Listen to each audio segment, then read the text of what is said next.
দর্শক, ভূমিকম্পের খবর জানাচ্ছিলাম। ভয়াবহ ভূমিকম্পের সাক্ষী হয়েছে ঢাকাবাসী। সকাল 10:39 5.7 মাত্রার এই ভূমিকম্পে কেঁপে ওঠে রাজধানী সহ দেশের বিভিন্ন এলাকা। তবে এখন পর্যন্ত ক্ষয়ক্ষতির কোনো খবর মেলেনি। এ নিয়ে বিস্তারিত জানাতে আমাদের সাথে যুক্ত হচ্ছেন সহকর্মী তানজিলা আফসানা। তানজিলা, বেশ বড় ধরনের কম্পনের সাক্ষী হলো ঢাকাবাসী। উৎপত্তিস্থল ঢাকার বেশ কাছেই। আপনি এখন কোথায় অবস্থান করছেন? কি অবস্থা, কোনো ক্ষয়ক্ষতির খবর মিলেছে কিনা?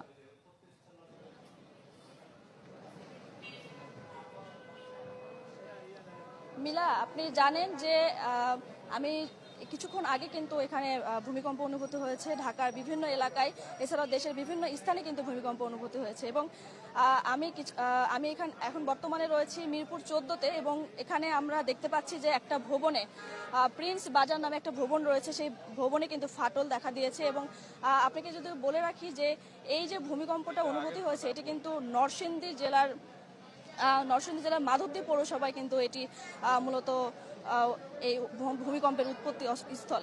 এবং এখানে অনেক গার্মেন্টস রয়েছে, এবং এখানে যারা গার্মেন্টস কর্মীরা রয়েছে তারা কিন্তু অনেক আতঙ্কের মধ্যে বিরাজ করছে। এবং তারা কিছুক্ষণ আগে আমরা দেখেছি যে যখন ভূমিকম্প অনুভূতি হয়, আমরা পাশেই ছিলাম মিরপুর 13-তে, এবং সেখান থেকে কিন্তু এসে আমরা দেখি যে এখানকার আশেপাশের লোকজন কিন্তু নিচে কিন্তু তারা নেমে এসেছে, যে তাদের এইরকম ধরনের একটা ভূমিকম্পের কারণে। এবং ইতিমধ্যে আপনি দেখতে পাবেন যে এখানে আশেপাশে অনেক লোকজন কিন্তু আমার সামনে রয়েছে, এবং তারা কিন্তু এই ভূমিকম্পের কারণে তাদের অফিস কিছুক্ষণ আগে কিন্তু বলেছেন যে ছুটি ঘোষণা করেছেন, এবং তাদের যে আজকের যে কর্ম ছিল সেই কর্ম কিন্তু কিছুক্ষণের জন্য কিন্তু তাদের আজকের দিনের জন্য তাদেরকে বিরতি ঘোষণা করেছে। এবং আপনাকে আরেকটু বিষয় জানিয়ে রাখা ভালো যে এই যে ভূমিকম্পের যে বিষয়টি, সেটি কিন্তু 10:39 কিন্তু অনুভূত হয়। এবং ঢালাইয়ে দৃঢ়তা, নির্মাণে নিশ্চয়তা,